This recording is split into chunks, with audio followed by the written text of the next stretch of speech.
Audio Jungle.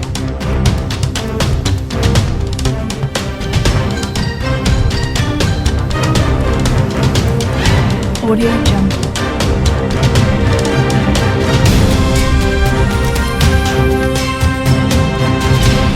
Audio Jungle.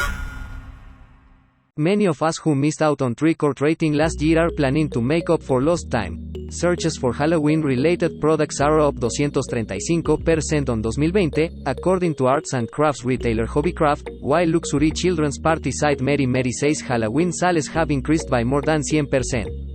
After such a challenging 18 months, it is great to see the nation getting in the spooky spirit, says Catherine Patterson, customer director at Hobbycraft. The hashtag #Halloween has nearly 100 million posts on Instagram thanks to its visual appeal. But that doesn't mean you have to deck your home out in ghouls and ghosties. There is a more refined middle ground.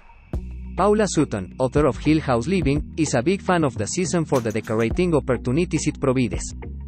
Display carefully selected groups of pumpkins, along with large tubes of chrysanthemums on my doorstep from the end of September until it's time to switch over for Christmas, she says. Gothic glitter just because you're decorating for children doesn't mean you have to compromise on style.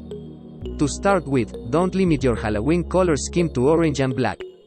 This year our design team introduced an ombre pastel color palette for Halloween, says Meredith Stewart Smith, founder of Mary Mary.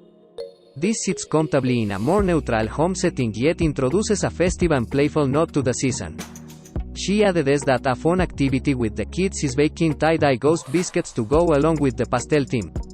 If you are going more traditionally spooky, Stuart Smith says glitter and gothic pair well. Our design team fell in love with black crows this year, which offer a bit of horror and just the right amount of quirky style. The kids adore the bat chandelier and parents love the black crow napkins, which look sophisticated. Hang their sparkly bat chandelier and pretend any cobwebs are part of the scheme. Spooky doorsteps give your home Halloween curb appeal by decorating your doorstep. While Sutton uses seasonal real flowers, Lauren Oyal-Mitchell, the brand and creative lead at Hobbycraft, recommends using faux garlands to decorate the door frame. This simple addition will elevate the entranceway to your home and create real impact. She also suggests hanging decorations to add height and baskets filled with logs to add texture. Along with Hinger Rice Foliage Garland, 12 libras, try homemade hanging stars and garlands from the Art Star, from 10 libras. Pick a pumpkin. A pumpkin is key to a Halloween look, even if you're dialing down the spookiness. Hobbycraft reports search rises of 181% for its ceramic pumpkins and a range of paint-your-own cardboard ones. Meanwhile, Mary Mary has paper honeycomb pumpkins, 24 libras. A decorating with pumpkins and gourds might not be a new idea when it comes to Halloween, but I like to book in my visit to the pumpkin patch as soon as October arrives and call it decorating for autumn, Sutton says. If you can't make it to the farm, you can still pick up a pumpkin from supermarkets. Sutton has tips on which ones to choose, so as not to scare off any good taste. Tend to choose paler colored pumpkins and gourds in grey blue, pale primrose and chalky peach west rather than orange, says Sutton. Pumpkin carving is still great fun to do with children, and for those up for more of a challenge, the DIY site Mano Mano has instructions for a DIY pumpkin planter, where you fill the pumpkin with compost and add headers for its hair. Autumn reds are no longer just for Christmas. They look wonderful in autumn too. As florists, we love autumn. You have so many more vibrant colors to work with, plus fruits, flowers and vegetables are all at their peak, says Michal Kowalski, co-founder of Florists Blooming House. If you're making a WRATH for Halloween, visualize the colors you want and work accordingly.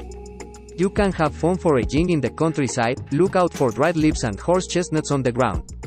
Seasonal fruits make nice decorative touches, such as apples cut into rings to dry out and attached to your WRATH. On retailers' websites, the bat rack, also known as a bat bridge, a bat caddy or a bat tray, is often pictured holding a large plant. This may be attractive, but not realistic. Imagine the mess if a plant fell into the bath. If you like to relax in the tub, you need a rack for a mobile phone, a book and a drink. This should take your mind off the higher cost of heating the water this winter. But outlay on a bat rack can be modest. Wilco's bamboo rack is just 8 libras, Wilco.com. At the range, you will find a distressed gray slate rack for 30 libras y 99 peniques. The bat rack has a wooden rack for 27 libras y 95 peniques and one with a Victorian tile pattern, the bat rack. Com, 49 libras y 95 peniques. Before you buy, measure your top or opt for an expandable rack, for 7 libras y 99 peniques at the range. Co. UK. A Swiss version is 99 libras at John Lewis. Com.